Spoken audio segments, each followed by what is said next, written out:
वर रामचंद्र की जय, पवन सुत हनुमान की जय, उमापति महादेव की जय। जय सीताराम। एक सप्ततितमः सर्गः। अरण्यकांड के 71वें सर्ग में कबंध की आत्मकथा अपने शरीर का दाह हो जाने पर उसका श्री राम को सीता के अन्वेषण में सहायता देने का आश्वासन करने का वर्णन है कि प्राराम महाबाहो महाबल पराक्रमं रूपमासीन ममा चिंत्यं त्रिशुलोके सुविस्तृतं यथा सूर्यस्य सोमस्य शक्रस्य च यथा वपुः सोऽहं रूपमिदं कृत्वा लोके वेत्रासनं महत् ऋषीन् वनगतान् राम त्रासयामि ततस्ततः। हे महाबाहु श्री राम, पूर्व काल में मेरा रूप महान बल पराक्रम से संपन्न अचिंत तथा तीनों लोकों में विख्यात था। सूर्य चंद्रमा और इंद्र का शरीर जैसा तेजस्वी है वैसा ही मेरा भी था। ऐसा होने पर भी मैं लोगों को भयभीत करने वाले इस अत्यंत भयंकर राक्षस रूप को धारण करके इधर उधर घूमता और वन में रहने वाले ऋषियों को डराया करता था। तथा स्थूल शिरानाम महर्षि को पितो मया सचिन्वन् विविधं वन्यं रूपेणानेन दर्शितः तेना हि मुक्तः प्रेक्षैवो घोर शापाविधायिनः। अपने इस बर्ताव से एक दिन मैंने स्थूलशिरा नामक महर्षि को कुपित कर दिया। वे नाना प्रकार के जंगली फल मूल आदि का संचय कर रहे थे। उसी समय मैंने उन्हें इस राक्षस रूप से डरा दिया।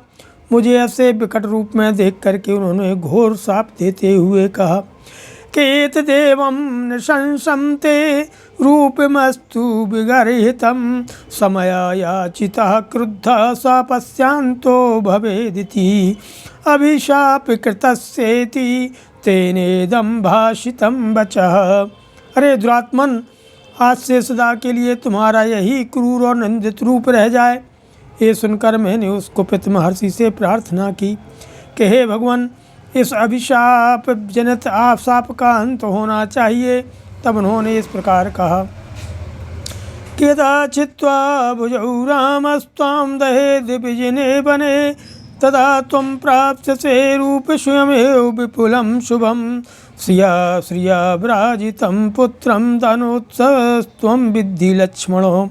जब श्री राम और लक्ष्मण तुम्हारी दोनों भुजाएं काट करके तुम्हें निर्जन वन में जलाएंगे, तब तुम पुनः अपने उसी परम उत्तम सुंदर और शोभा संपन्न रूप को प्राप्त कर लोगे। हे लक्ष्मण, इस प्रकार तुम मुझे एक दुराचारी दानव समझो। इंद्र कोपादिदं रूपं प्राप्तमेवं रणाजिरे अहम ही तपसोग्रेणो पितामहमतोषियम् दीर्घमायुषमे प्रादा ततो मां विभ्रमो स्पृशत् दीर्घमायुर्मया प्राप्तं किं मां शक्रः करिष्यति। मेरा जो यह ऐसा रूप है वह सम्रांगण में इंद्र के क्रोध से प्राप्त हुआ है। मैंने पूर्व काल में राक्षस होने के बाद घोर तपस्या करके पितामह ब्रह्मा जी को प्रसन्न किया और उन्होंने मुझे दीर्घजीवी होने का वर दिया। इससे मेरी बुद्धि में यह भ्रम या अहंकार उत्पन्न हो गया कि मुझे तो दीर्घ काल तक बनी रहने वाली आयु प्राप्त हुई है, फिर इंद्र मेरा क्या कर लेंगे। इत्येवं बुद्धिमास्थाय रणे शक्रमधर्ष्यं तस्य बाहु प्रमुक्तेनो वज्रेण शतपर्वणा शक्तिनी च शिरश्चैव शरीरे संप्रवेशितम्। ऐसे विचार का आश्रय लेकर के एक दिन मैंने युद्ध में देवराज पर आक्रमण किया। उस समय इंद्र ने मुझ पर 100 युगधरों वाले वज्र का प्रहार किया। उनके छोड़े हुए उस वज्र से मेरी जांघें और मस्तक मेरे ही शरीर में घुस गए। समयायाच्यमानः सन्नाने यदेयं साधनं पितामह वचः सत्यं तदस्तुति ममाब्रवीत्। मैंने बहुत प्रार्थना की, इसलिए उन्होंने मुझे यमलोक नहीं पठाया और कहा कि पितामह ब्रह्मा जी ने जो तुम्हें दीर्घजीवी होने के लिए वरदान दिया है वह सत्य हो। अनाहार कथम सक्तो भग्न शक्ति शिरो मुखा वज्रेणा वियता कालम सुदीर्घमपि जीवितुम। तब मैंने कहा कि हे देवराज, आपने अपने वज्र की मार से मेरी जांघें, मस्तक और मोह सभी तोड़ डाले। अब मैं कैसे आहार ग्रहण करूँगा और निराहार रहकर किस प्रकार सुदीर्घ काल तक जीवित रह सकूँगा।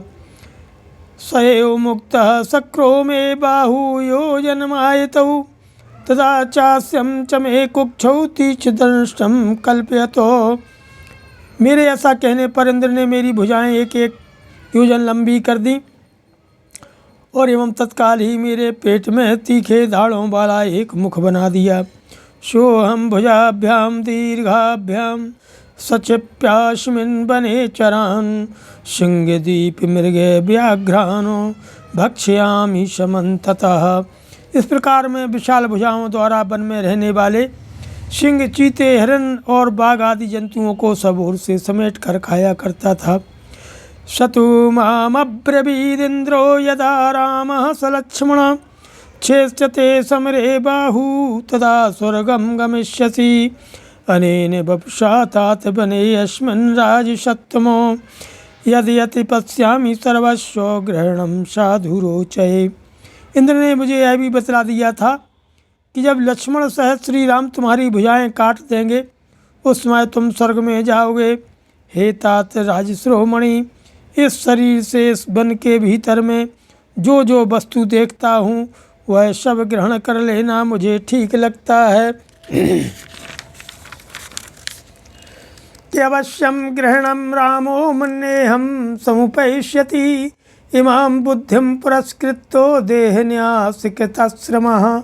इंद्र तथा मुनि के कथनानुसार मुझे यह विश्वास था कि एक दिन श्री राम अवश्य मेरी पकड़ में आ जाएंगे। इसी विचार को सामने रखकर मैं शरीर को त्याग देने के लिए प्रयत्नशील था।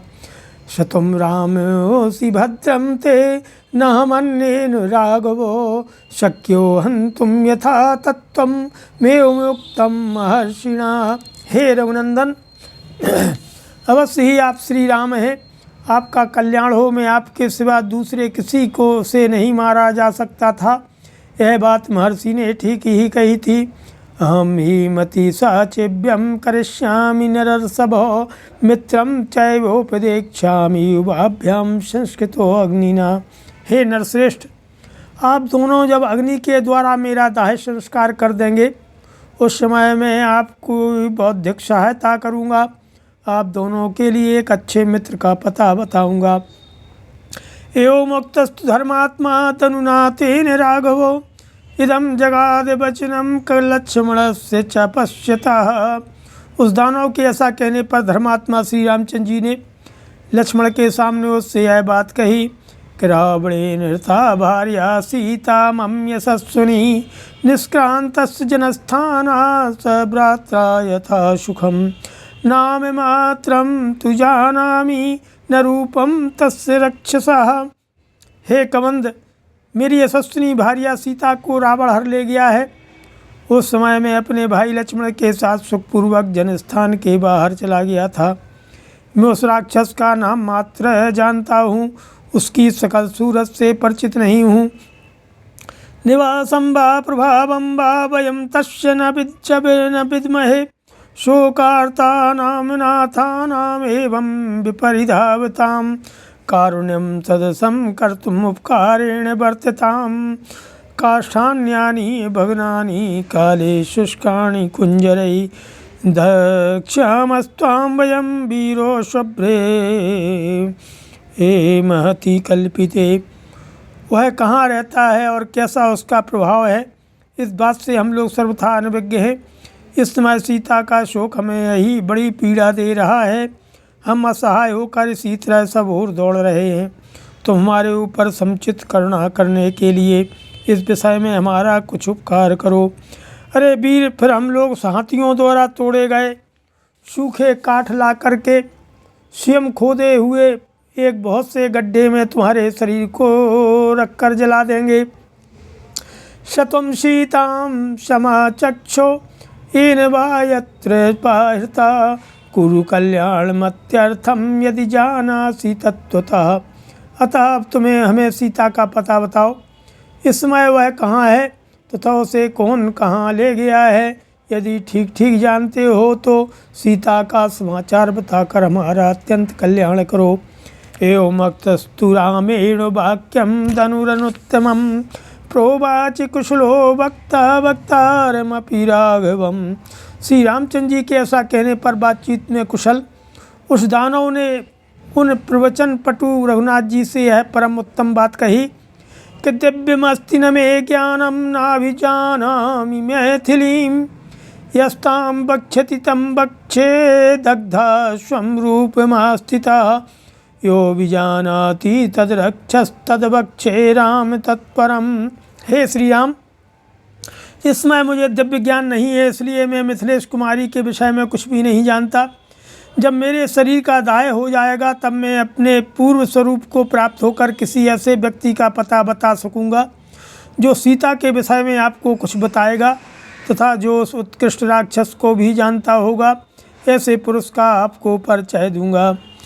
अदग्धस्य हि विज्ञातुं शक्तिरस्ति न मे प्रभो राक्षसं तु महावीर्यं सीताये निहता तवो। हे प्रभो, जब तक मेरे शरीर का दाह नहीं होगा तब तक मुझ में यह जानने की शक्ति नहीं आ सकती कि वह महापराक्रमी राक्षस कौन है जिसने आपकी सीता का अपहरण किया है। कि विज्ञानम ही महद्भ्रष्टम शापदोषेण राघवो सुकृतेन मया प्राप्तम रूपम लोक विगर्हितम। हे रघुनंदन, शाप दोष के कारण मेरा महान विज्ञान नष्ट हो गया है। अपनी ही करतूत से मुझे यह लोक निंदित रूप प्राप्त हुआ है।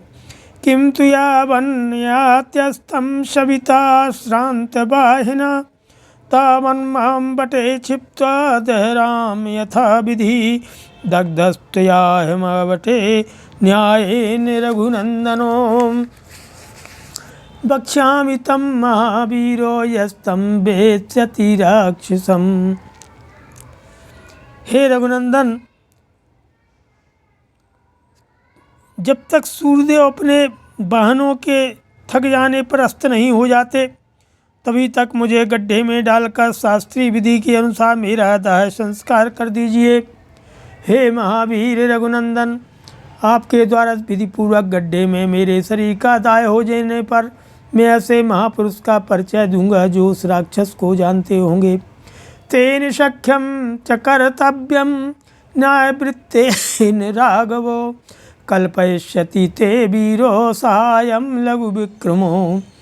नहि तस्यास्त्य विज्ञातं त्रिशुलोकेषु राघवो सर्वाणि परिवृतो लोकान् पुरा वै कारणांतरे।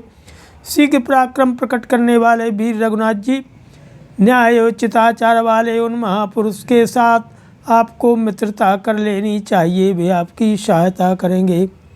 हे रघुनंदन, उनके लिए तीनों लोकों में कुछ भी अज्ञात नहीं है क्योंकि किसी कारणवश वे पहले समस्त लोकों में चक्कर लगा चुके हैं। श्रीमद् रामायणे वाल्मीकि आदि काव्य खंड 1 सर्गः। सियावर रामचंद्र की जय, पवन सुत हनुमान की जय, उमापति महादेव की जय। जय सीताराम।